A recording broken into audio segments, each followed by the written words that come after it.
To get to.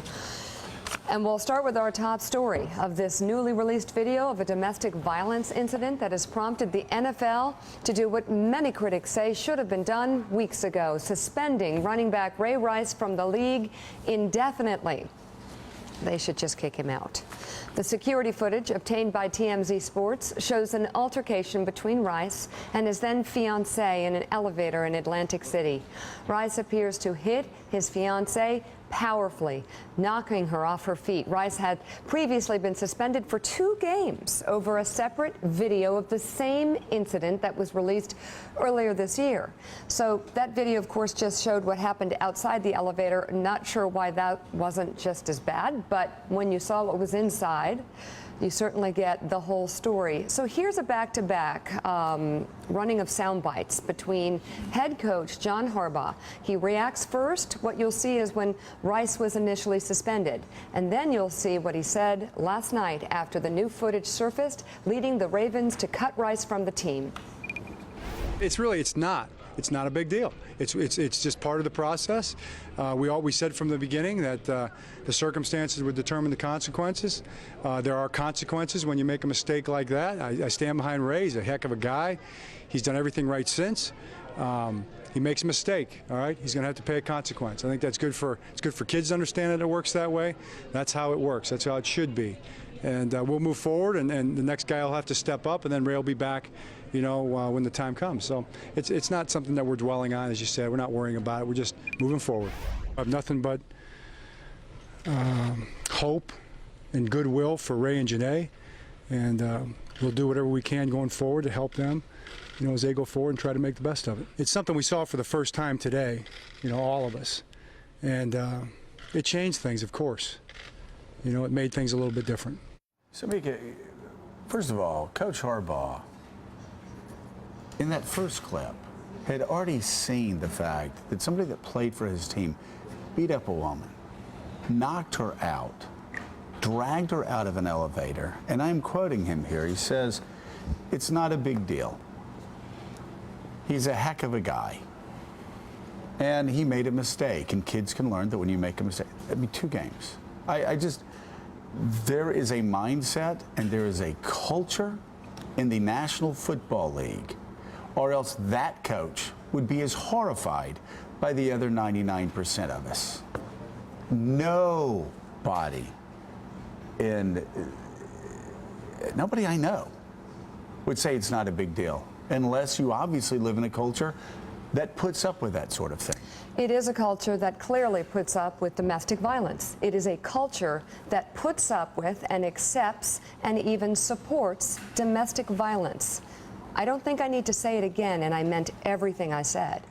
That woman, no matter what she says, no matter what she tweets or is told to tweet, is a victim out of that elevator, okay? That woman had her ears boxed, she was knocked out, and she was dragged out of an elevator.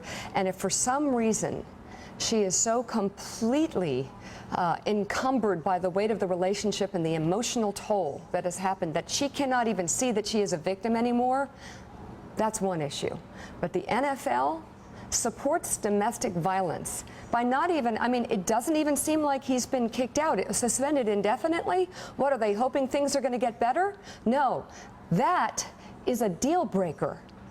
It should be over. There are things you accept in relationships with people. There are things you accept in partnerships and on teams. There are things you don't accept. Yeah, and I think it's not just a culture that is restricted to the NFL. This is football culture.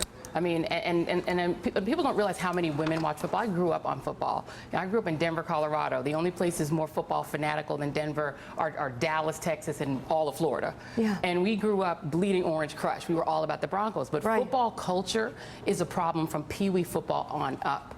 Football players are being coddled for misogynistic behavior from high school on. It is not just the NFL. This is a culture that is being bred from childhood, where it's all about the game, it's all about the team, and even the wives, in terms of Janae Rice, is put out there and made to defend the game, defend the club. It's all about the club. It's all about the game. And she's put out there that what I consider you say it's about the club and the game. It's about the money. And it's about the sponsors and the money. And, That's what it's about. Up and down, Willie, it's about the money. Yeah. And I'm still trying to figure out how the NFL didn't know. I don't believe them. That's the question.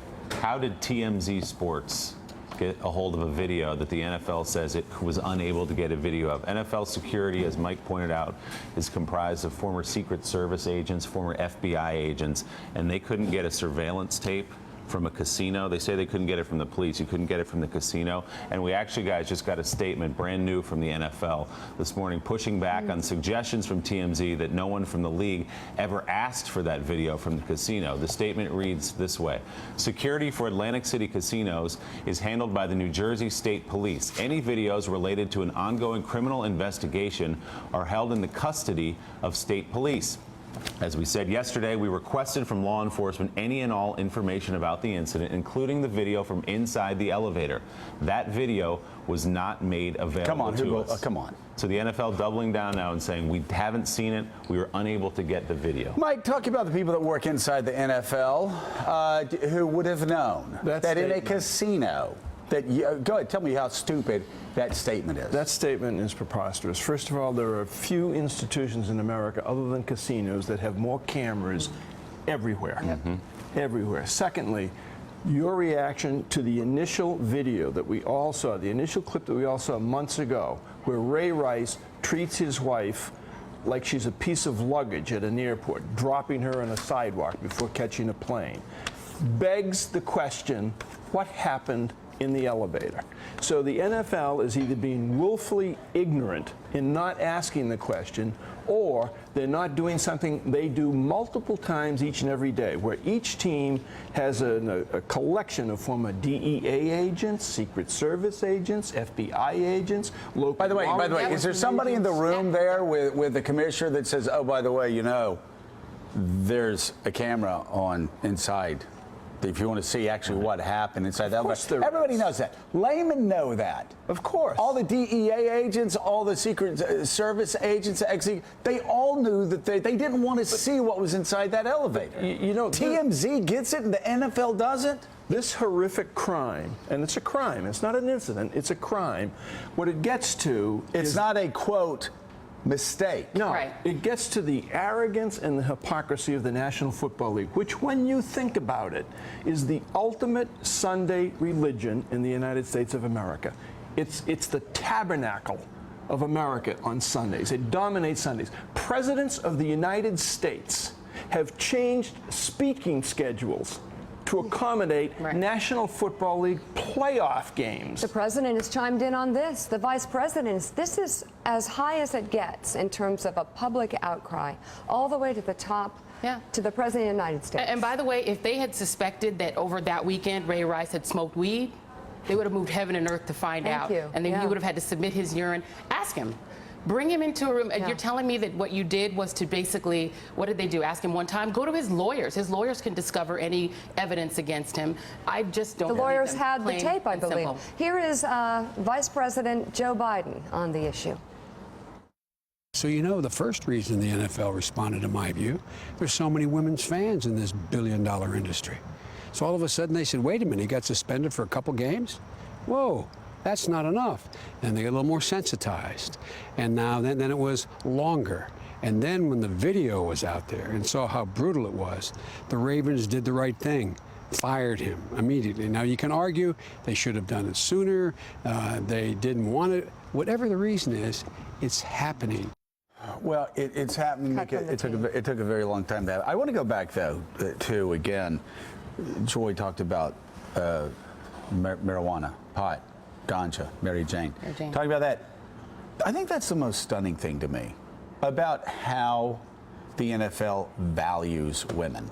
That you have 2 games for beating the hell out of a woman, knocking her out, dragging her out of an elevator, treating her like luggage, as you say, and yet somebody smokes pot. Yeah. Something that is gaining in, gaining. It's legal in some states. It's going to be decriminalized in Philadelphia, in Colorado, and you can go state after state after state, and a person gets suspended for the entire year. That speaks to their value, to their values. You know, I mean, I'm a big believer, and I always have been. Whether we've talked about John Edwards or, you know, Mark Sanford, or you can go down the list, or, you know, I've always said, you know what? Everybody makes a mistake. Everybody died. This is just not one of those cases where a guy that is this big knocks out a woman in an elevator. This is not one of those things where you can just say, hey, live and let live. Does this mean he needs to be banned for life? I don't know. Oh, I do. But I'm kind of thinking. I'm good. I'm kind of thinking if Michael Vick gets sent to Right. jail. Exactly. Jail! Cockfighting. For years, Yep. based on what he did with dogs. Right. Dogfighting. I'm kind of thinking this guy should not be back in the NFL for a very long time. So you're a lawyer. You've been in court with multiple numbers of prosecutors. Let me ask you a question. What aspect of this story do we talk about in terms of the Atlantic County, New Jersey prosecutor who saw that tape? And basically let Ray Rice Right. walk. Because he's a celebrity, and because it's about the NFL. He's a football player. If he'd been a regular Joe Schmo on the street, he'd be under the jail. Yeah. And the reality is that the special treatment for athletes, again, goes back to before they get in the NFL. But this is a multi-billion-dollar industry, and he got special treatment. But to me, his employer had the primary responsibility to act, and the attitude of his coach of saying, you know, people make mistakes, after seeing him drag his then Right. fiance out of an elevator like a rag doll, saying, you know, consequences, 2 games, kids will learn from it. That was absurd. if he did not get the tape to see what happened inside the elevator, Yeah. he should lose his did. job. That's what should happen. Speaking of losing their jobs, Willie, we had Bill Rhoden talk about how Commissioner Goodell might not survive this. Well, I think Does he survive? it depends. If we find out that they have in fact seen the tape inside the NFL, that the commissioner knew about this tape, there's no way he survives. But we just saw a minute ago, the NFL just gave us a statement reiterating we didn't see the tape. The police in the state of New Jersey would not give us the tape. The casino would not give us the tape, and we have not seen it. Now, the counter reporting to that is the TMZ sports story from yesterday, which says the casino told TMZ that the NFL didn't even ask for the tape because perhaps they didn't want to see what was on it. Yeah. So we'll find out the truth in there. You know, I somewhere. know Roger a little bit. He lives in my town. Very good family, good dad. Yep. Good guy. And And he's been a good commissioner. this is a moment for him. It really is. I know there was talk of whether or not he should step down. I'll tell you this much. He needs to act in such a severe and clear way because this isn't going away. Listen, he needs to get out. I know he's got a lot of people around him. I know there's $1 billion business. I know everybody's giving him advice right now.